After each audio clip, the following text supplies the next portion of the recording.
এই যে সর্ষে পটল হয়ে গেছে। এই রিটে মাছ, এই রিটে মাছের মশলা এখন কষা আসছে।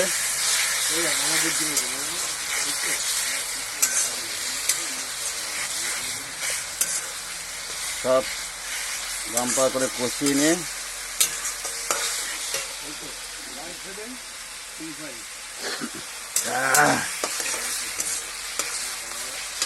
এইবার দেবো আলু ছেড়ে।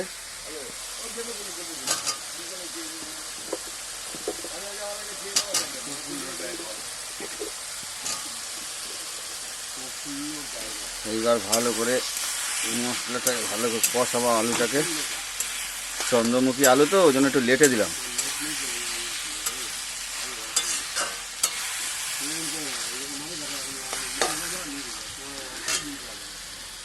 রিটে মাছ আর সর্ষে পটল, আর কিছু করব না।